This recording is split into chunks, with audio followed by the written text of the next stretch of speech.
seja bem-vindo, seja bem-vinda.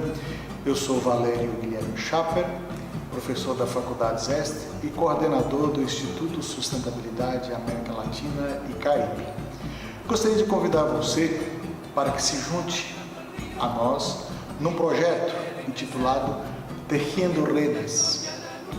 Esse projeto é uma iniciativa do Instituto Sustentabilidade e teve início em 2016. O propósito desse pequeno projeto era criar um espaço para dialogar sobre as diferentes realidades, as diferentes situações da América Latina e do Caribe, dos nossos países, da realidade das nossas igrejas. E queríamos fazer isso olhando desde a perspectiva das igrejas protestantes, especialmente da comunhão de igrejas luteranas, das igrejas filiadas à Federação Luterana Mundial. A ideia, pequena no início, cresceu e em 2017 o Instituto Sustentabilidade propôs trazer para esse diálogo uma série de rodadas que tratassem do ambiente das nossas igrejas, do ambiente das nossas culturas, num ambiente muito maior, trazendo isso aqui para a rede mundial de computadores. Nasceu assim o webinar ou conferência digital Tejiendo Redes, ou em português, Tecendo Redes. O webinar define um formato de seminário de conferência digital que ocorre justamente na internet. Nesse formato, a comunicação ocorre inicialmente em uma via apenas, ou seja, as pessoas ou a pessoa convidada apresenta um ponto de vista, apresenta um tema e as demais pessoas na rede assistem. Mas há possibilidade de interação. Além do vídeo que traz a palestra, a conferência ou a opinião da pessoa convidada, há também textos para leitura e há um chat, um fórum, um espaço para diálogo, para debate. Uma pessoa designada pelo Instituto Sustentabilidade moderará as conversas para que a gente tenha um diálogo sempre respeitoso. Nesse ano de 2017, o foco das nossas rodadas de diálogo é justamente um amplo cenário, um complexo cenário dos nossos países e das nossas igrejas na América Latina e no Caribe. Sob o título geral, América Latina e Caribe, Caminhos e Encruzilhadas, nós queremos tratar da inserção das nossas igrejas, das igrejas da comunhão luterana, nos contextos da América Latina e do Caribe, diversos contextos dos nossos países. Sob o título geral, América Latina e Caribe, Caminhos e Encruzilhadas, nós queremos tratar nessas diversas rodadas da inserção das nossas igrejas nos nossos contextos e como elas vêm tratando com os fatos mais recentes da cultura, da política, da economia em nossa região. Passemos então a essas rodadas de diálogo. Para apresentar esta realidade e dialogar conosco, nós convidamos a teóloga Zaraí Gonzalia, que no momento está cursando o seu mestrado na Faculdades Est. Zaraí Gonzalia apresentará um pouco da realidade do seu país, a Colômbia, e falará da inserção da tradição menonita nesse contexto. Temos aí uma chance ímpar para saber algo mais da tradição menonita, um importante ramo da reforma protestante, pouco conhecido entre nós. Passemos ao diálogo. Então, Colômbia é um estado social democrático de direito que conta com aproximadamente, agora em 2017, com 49 milhões de habitantes e um pouco mais. É o quarto país mais poblado da América Latina em relação a Estados Unidos e México. E é o sétimo país maior em extensão de América Latina, depois de Canadá, e Argentina, México e Peru. Na divisão política, está organizada em 32 estados, nós chamamos lá departamentos, são descentralizados e tem uma cidade capital, que é Bogotá, que está aqui nesse departamento do Cundinamarca, o estado de Cundinamarca. Possui uma população multicultural, raças, e porque a maioria é resultado da mestiçagem entre europeus e indígenas de lá, quando a época da colônia, né? Algo muito parecido aqui no Brasil.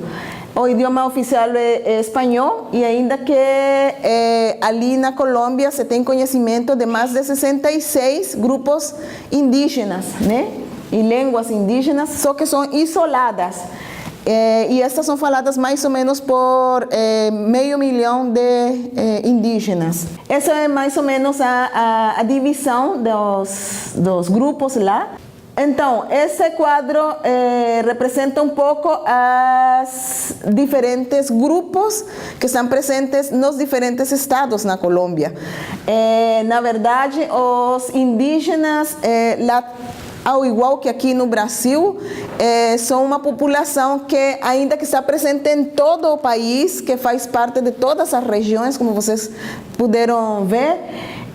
São pessoas, às vezes, das que nem se fala. Por quê? Porque muitos deles não são comunidades como tal já, devido a todas as mudanças que têm se apresentado no país por questões políticas, né? Então, agora não só os Wayuu, que estavam lá no norte do país, estão lá, estão disseminados por todo o país, né? Então, você encontra Wayúus no sul ou Wayuu no norte. Isso assim como a grandes rasgos. Em questão de processos religiosos na Colômbia. Então, aí sim, vamos voltar um pouquinho. E desde o tempo da colônia até meio do século XX, a Igreja católica era conhecida como a instituição mais poderosa na Colômbia. Influía não só no âmbito religioso, mas também no político, no cultural, no educativo, no público e no privado. A primeira Constituição da Colômbia, em 1886, tinha 3 artigos lá onde falava o seguinte: no 38, a religião católica, apostólica romana é a religião da nação, e os poderes públicos têm que defender ela, têm que respeitar ela e têm que ter ela como um elemento fundamental da sociedade, da ordem social. No 39 dizia que ninguém seria incomodado por causa das suas opiniões religiosas, nem obrigado a fazer coisas ou a professar algo que ela não quisesse, que promovia a liberdade. E que era permitido o exercício de todos os cultos, sempre e quando não fossem contrários à moral cristã e à lei, né? Então, depois vai sofrer uma mudança a Constituição, e esses 3 artigos vão ficar condensados só em um, que isso vai implicar algumas coisas na mudança das questões políticas e de Colômbia. Contudo que a religião católica não é a religião oficial, se era a maioria. Não era oficial porque não era a única, né? Mas se era a maioria, e isso dava uma certa autoridade para ela. Ela tinha como o poder lá, né? Ela decidia muitas coisas desde sua posição. Mas, como falei, na Constituição de 1991, então, com a fusão desses 3 artigos, então, ficou dessa forma aqui a questão da religião na Colômbia. E diz: se garante a liberdade de cultos, toda pessoa tem direito a professar livremente a sua religião e a difundi-la em forma individual ou coletiva. Todas as confissões religiosas e igrejas são igualmente livres ante a lei. Ao longo do século XIX e durante a primeira metade do século XX, né, os liberais radicais, junto com outros setores sociais, vinham tentando debilitar esse poder que a Igreja Católica tinha. Então, a igreja era considerado o grupo conservador e tinha aqueles outros grupos mais liberais que não concordavam com a posição da igreja católica.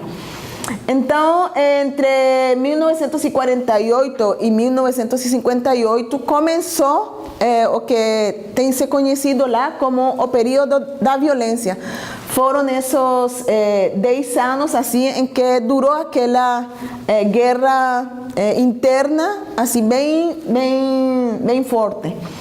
Então, foi nesse período que se inaugurou uma nova época caracterizada pelo debilitamento da Igreja Católica, né? Não só na questão legal, sino em todos os âmbitos da igreja. Ela começou a não ser e a não ter todo o poder, né? Começaram a haver muitas mudanças. E a Constituição de 1991 foi um dos elementos que permitiu a muitos sectores começar a aparecer, né? E precisamente disputar esse poder que a Igreja Católica tinha. Então, a Igreja inicialmente respondeu a essas manifestações desses outros grupos. Por um tempo foi acompanhando isso e conseguiu manter o poderio. Mas com essa nova disposição da Constituição, a incursão desses novos grupos começou a se manifestar e a se fazer presente nas questões sociais do país. O fortalecimento desses grupos basados na Constituição, então o campo político, religioso e cultural, se apresentaram 3 aspectos ali que foram ajudando nessas mudanças. Um foi a secularização, né, que esteve impulsada por todas aquelas políticas que permitiam inserir o país em uma nova dinâmica, né? Então, ali se apresentaram internacionalmente incentivos para a industrialização, a inversão na infraestrutura, melhoramento nas vias, que não tinha abertura para os mercados, entre outras coisas, né? Foram se dando a possibilidade de muitas mudanças no país. E todas essas medidas foram contribuindo para a burocratização da sociedade e também no sistema econômico. Ou seja, começou como um surgir das questões econômicas no país que eram diferentes a como vinham se sucedendo até aquele momento. Também o segundo processo foi o processo de modernização, que este foi marcado pelas questões das comunicações, a televisão, a rádio, os médios de circulação de ideias, que não estavam alinhados com as políticas ou com a visão católica, né? Todas aquelas ideias que eram mais independentes, mais liberais, começaram a ter a possibilidade de ser ouvidas também, né? E nesse sentido a igreja não conseguia acompanhar e nem impedir esse tipo de situações. E uma terceira situação que se apresentou é o deslocamento ou a migração nessa época desses 10 anos de 58 a 60, de 56 a 86. Este fez com que os grandes grupos migraram desde as províncias, desde o interior do país para as cidades, né? E essa migração se dava porque as pessoas saíam de lá pelas questões que estavam acontecendo de violência e migravam para as cidades para procurar uma melhor oportunidade para suas famílias. Só que isso gerou outros tipos de problemas. Por exemplo,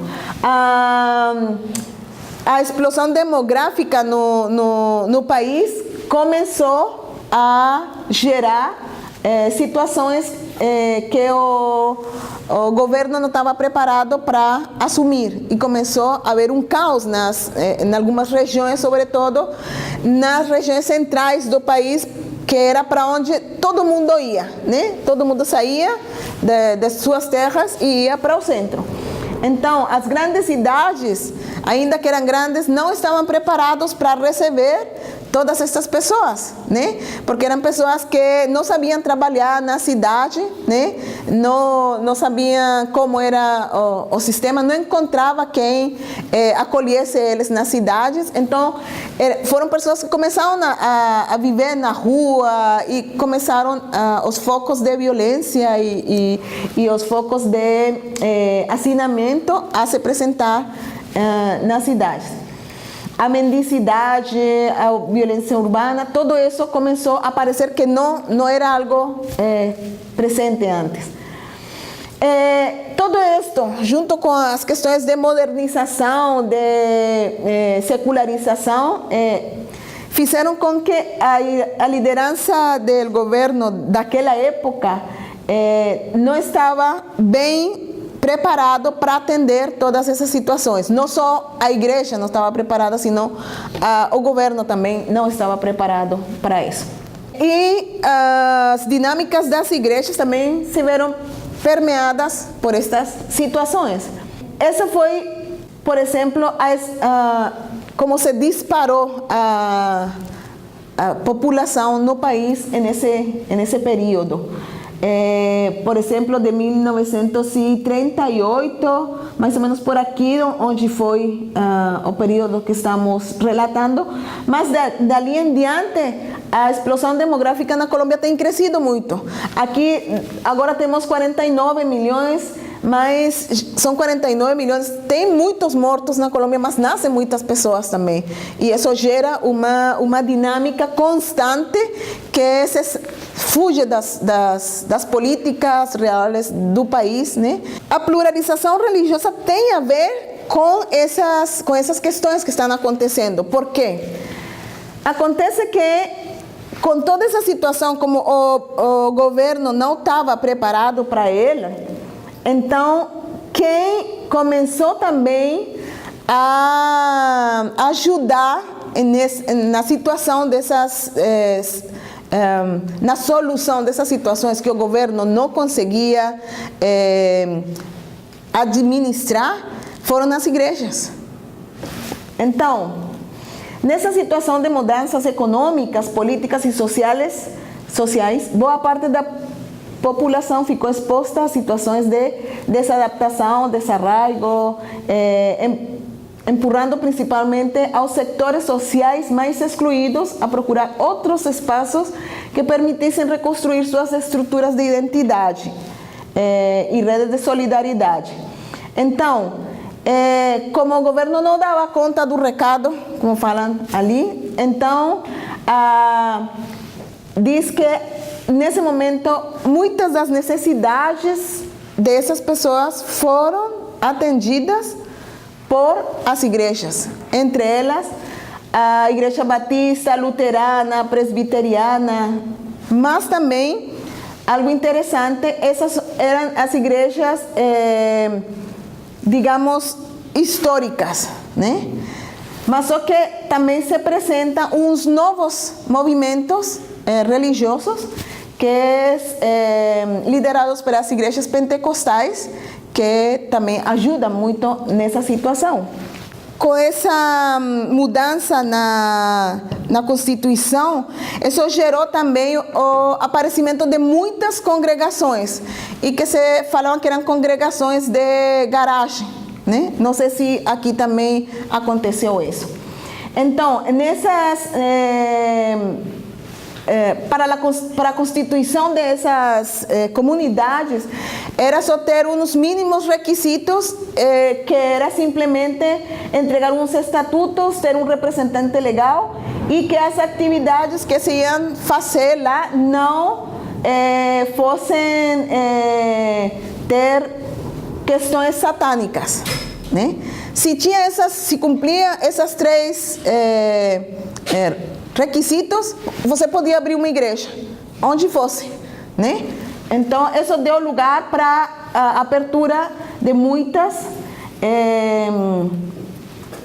organizações.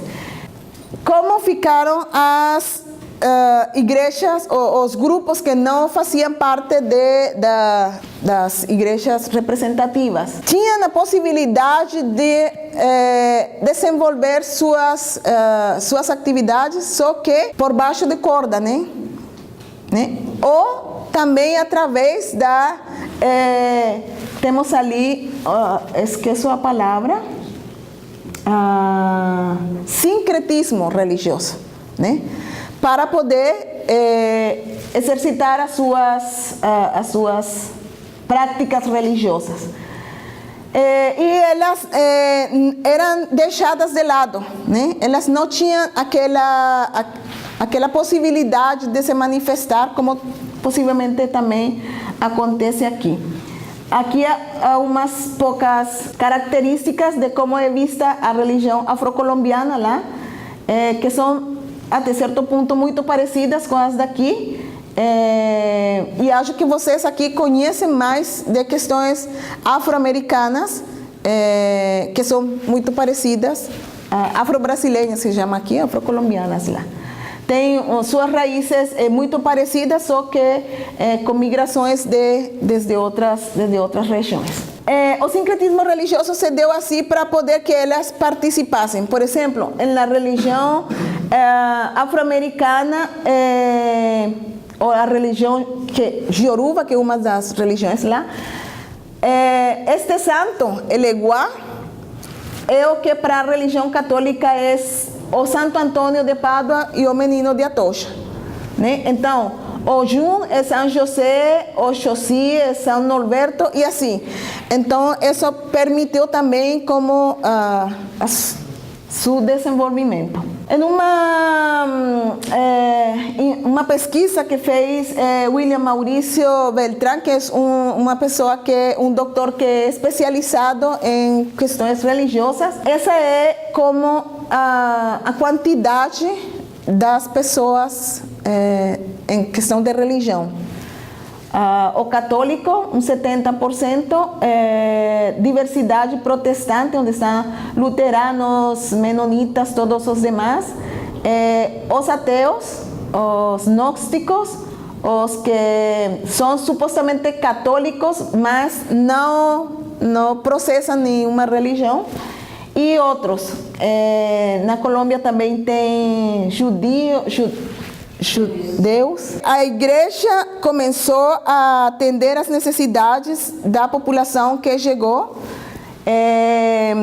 Surgiram aqueles novos grupos, junto com os que já tinham, os protestantes, isso também, os novos grupos religiosos. Surgiram as mega igrejas lá na Colômbia, né?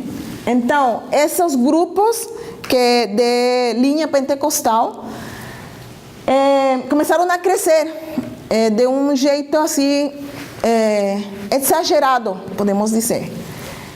E alguns das grandes igrejas, dos grandes movimentos, eu vou mostrar um pouquinho, é o da missão carismática. Não sei se vocês aqui ouviram falar do G12, o grupo dos 12, né, que era um movimento que estava fundado no exemplo de Jesus. Eram 12 que depois discipulavam outros 12 e parecia como uma espécie de pirâmide, né? Então, dessa forma, eles se foram fortalecendo no país e chegaram a constituir grandes, mega igrejas, grupos enormes de mais de milhares de pessoas. E essas pessoas já começaram a influir na política, com a ajuda de todas essas pessoas que participavam de suas comunidades. Uma dessas foi essa missão carismática, que depois lançou um partido, que era o Partido Nacional Cristão, que depois se convirtiu em Cambio Radical e finalmente foi o partido da U. Vai tendo muitas mudanças. Por que partido da U? Porque esses grupos trabalhavam principalmente com universitários depois, né? Começaram a trabalhar com classe meia, universitários, então promovendo as questões ideológicas, isso.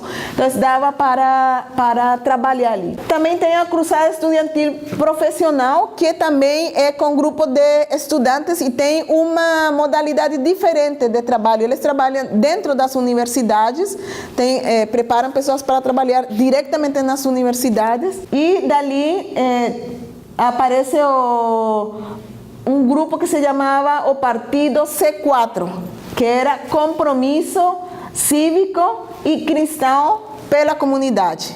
Começaram a fazer incidência política e um dos líderes chegou a ser senador na Colômbia e se chama Jimmy Chamorro. Tem o movimento Mira, este movimento de outro nível da sociedade, também é pentecostal, mas é de classe um pouco mais baixa, né?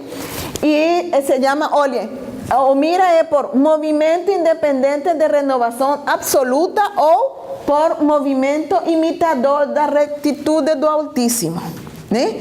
É assim, bem pentecostal, né? E pertencia à Igreja de Deus Universal de Jesus Cristo Internacional, né? Então, assim se chama a igreja. Uma das pessoas líderes dessa comunidade é Maria Luisa Piraquive, não sei se vocês ouviram falar, porque ela resultou involucrada em corrupção. Em questões de corrupção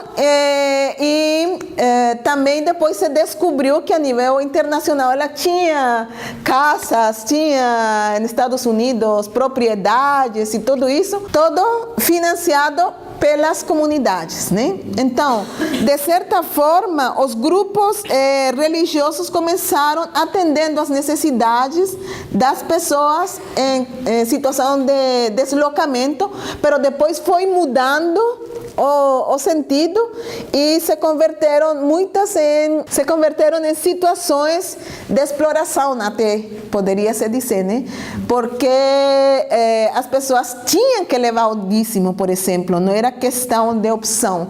E eu poderia te dizer que em muitas comunidades lá parece que voltamos no tempo e começou de novo aquilo das indulgências, sabe? Então você tem que trazer dinheiro para isso, tem que semear, só que está apresentado de uma forma diferente. Então temos esse outro grupo aí político e temos Jorge Henrique Gomes também fez parte da política. Não sei exatamente qual foi o cargo nesse preciso instante, mas foi alguém assim que tinha muito poder também a nível religioso e de político. E outros dois, Ricardo e Maria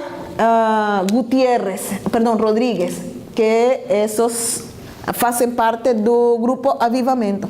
Depois vocês vão ver a quantidade de pessoas que eles mobilizam, por dizer de alguma forma.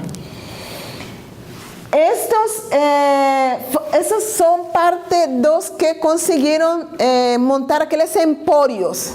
Não sei se se fala aqui, né? Impérios religiosos multinacionais.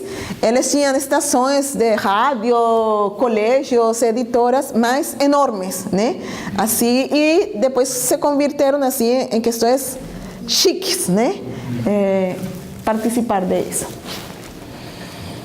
Eu vou mostrar aqui umas figuras para vocês ter um panorama. É como a questão religiosa vista em figuras, mas mais que figuras são fotos das igrejas na Colômbia para vocês verem como as diferentes estratificações que atendem diferentes situações das pessoas, né? Mas também algumas dessas têm a ver com as questões econômicas, né? Vamos mostrar as questões econômicas. Entonces, temos, Colômbia é, como vimos, um país majoritariamente católico. Então, temos no ocidente do país essas igrejas católicas. Esta é em Bogotá, a Catedral Primada, uma das principais, que mostram como as questões tradicionais da Igreja Católica. Esta é o Cerro de Monserrate, em Bogotá. Não podem perder ir lá quando vocês forem para Bogotá. É um lugar turístico também, um lugar de peregrinação. E tem essa outra que é a Igreja do 20 de Julho, se chama, né? E como vocês podem ver aqui, bom, mais ou menos, esta daqui está situada em uma região periférica da cidade, onde as condições econômicas são precárias. E aqui o menino do 20 de julho é muito conhecido pelos milagres e esse tipo de coisas. Temos também, então, aqui, um pouco mais no centro de Bogotá, em uma região mais ou menos para o norte, centro-norte da cidade. Esta um pouco mais para o norte, Porciúncula se chama, né? Um pouco mais para o norte. E temos aqui outra que se chama a Catedral de Zipaquirá, que é representação também está em Boyacá, de fato num estado bem perto de Bogotá, mas que também faz parte da religiosidade da Colômbia. É outro lugar turístico para visitar, é uma cova que se encontra mais ou menos a 180 metros embaixo da terra. E todas essas figuras que se ven aqui e essa cruz aqui são em sal, são feitas em sal. Então é uma catedral de sal lá, o altar e as diversas esculturas que tem lá são questões de sal. E isso faz parte da representação religiosa do país, né? Em outras cidades, em Manizales também, as igrejas católicas conservam como aquela tradição antiga, né? E esta é bem no sul do país, que é um santuário das Lajas, se chama. E nessa região tem muito indígena, né? É para o sul lá, muito indígena. Lá no sul do país se faz o carnaval de pretos e brancos. Não sei se alguma vez vocês ouviram falar disso lá. E temos essa outra em Cali, no meu estado, e temos esta em Buga também, outra cidade. Igreja de corte pentecostal. Então, já vimos mais ou menos como é que é a questão católica lá. A igreja pentecostal em Colômbia se reflete assim. Essa é uma igreja internacional Emmanuel, não é tão pentecostal. Essa Igreja Pentecostal Unida de Bogotá, se vocês percebem, é o que falávamos. Essa é uma garagem, né? E aquilo de igreja de garagem não é algo por acaso. É precisamente porque na garagem de sua casa você podia abrir uma igreja com permisso do governo através daquela situação. Então, todas essas fazem parte da Igreja Pentecostal Unida de Bogotá. Todas são 4 em diferentes lugares. Temos esta que é a Igreja Ministerial de Deus Ministerial de Jesus Cristo Internacional, aquela do Partido Mira, né? Começam a ser aquelas estruturas enormes, né? Ainda que está num bairro de classe baixa, né? Mas a forma como eles trabalham faz com que acudam em massa. Vem a Igreja Avivamento, essa, pelo que eu tenho entendido, é conhecida em muitos lugares, né? É internacional também, é um movimento mundial, e ela move pessoas de classe meia assim, ou seja, muitas pessoas vão e é algo assim como se estivessem chamando para dar, sabe? Mas não é para dar para as pessoas, senão para que as pessoas deem para a igreja. Né? Então, é algo assim bem chamativo porque conseguem movimentar muitas pessoas. E também são muitos jovens e muitos profissionais. Né? Jovens profissionais fazem parte daqui.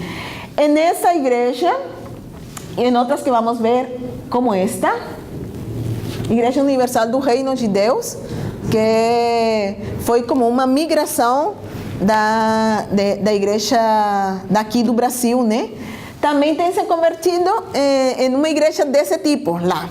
Tem mega estruturas e até o presidente Santos de agora vai e fala lá nas comunidades e esse tipo de coisas na época de campanha e tudo isso, né? E o público que se move aqui é enorme também. Então, é também uma oportunidade para fazer política. E ele estava lá nessa igreja, mas também estava na igreja Missão Carismática Internacional. Supostamente, aqui não vai dar para ver, mas essa é aquela do G12, do grupo dos 12. Tem esta estrutura, mas tem estas. Elas foram crescendo e agora eles têm centros de convenções, né, para atender suas atividades, né, e são lugares assim muito chiques, né. Então, olhe a igreja lá missioneira de Colômbia a este tipo de mega construções. E essa comunidade conseguiu lotar tem um estádio em Bogotá, El Campín, vocês têm ouvido falar, né? Cabe mais de 35.000 pessoas lá. Eles encheram lá para fazer culto lá. Né? Então, vocês vão entendendo como a magnitude e que eles foram, o poder que eles foram adquirindo para movimentar as pessoas. Tudo isso faz parte também da política, né? E esses espaços têm sido utilizados por políticos e também dali os próprios líderes que eles colocam para ser, né? É bem interessante. Agora, em relação a isso, como estão as igrejas protestantes aí, né? Já vimos as pentecostais, vimos os novos movimentos das igrejas protestantes. Essa igreja luterana São Paulo lá, onde eles agem também em um nível mais de meio, né? E estas são, por exemplo, a igreja batista, essa igreja presbiteriana em Bogotá e outras igrejas ou congregações. Tem a mesquita, né, para aqueles outros grupos que participam lá. Isso também no norte do país e está considerada como a maior mesquita de Latinoamérica. Né? Cabe mais de 3.000 pessoas, 5.000. E foi inaugurada em 1997. Faz 10 anos, não, 20 anos. Né? Estes são o templo dos Hare Krishna, né? Também tem representação lá. E tem outra mesquita em Bogotá, diferente, mas os lugares onde eles estão são diferentes aos lugares das pessoas pobres necessitadas. Eles não estão lá nesses espaços. E este é o templo mormon lá. Outros templos mormons. Está bem no norte da cidade, né? Você não vai encontrar uma estrutura dessas num bairro popular, né? E este que é outro, um centro budista, esse já está ubicado em uma zona rural, né? Numa chácara, né? Mais à tona com com a natureza. E agora vou rapidamente falar, não sei quanto tempo tenho ainda, da Igreja Cristã Menonita, que é a igreja onde eu participo. Essa igreja, é de confissão anabatista, tem sua origem lá no século XVI, e alguns de seus líderes reconhecidos, Thomas Müntzer, Hans Dem e Menno Simons. Assim como a igreja luterana tem seu nome derivada dos seguidores das propostas de Lutero, os menonitas também são conhecidos inicialmente como menistas, por seguir as ideias de Menno Simons, e que Menno Simons não concordou totalmente com as propostas de Lutero, né? Então, entre as coisas que eles não aceitavam, por exemplo, era o batismo de crianças, porque eles consideravam que o batismo é um símbolo da fé, né? E que só uma pessoa adulta pode fazer isso.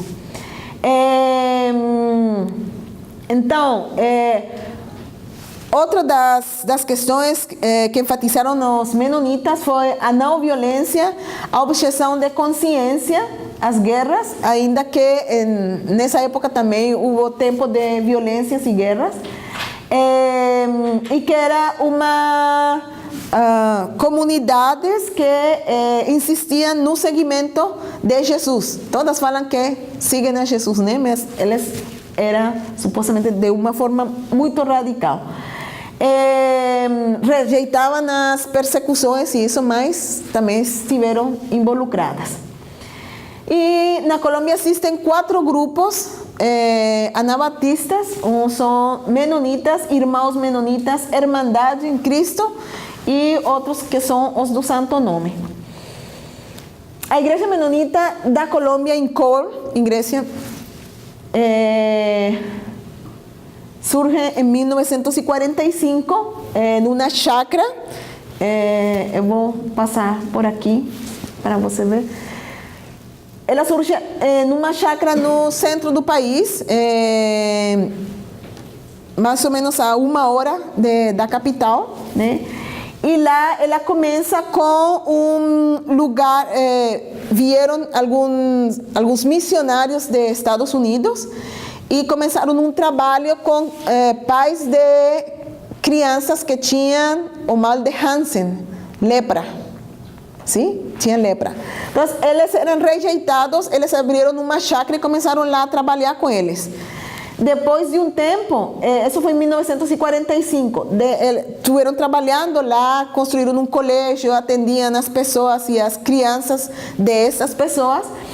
E depois de um tempo, mais ou menos nos anos 90, começou no centro em Bogotá, na capital, a sede, a oficina nacional, o escritório, a sede nacional.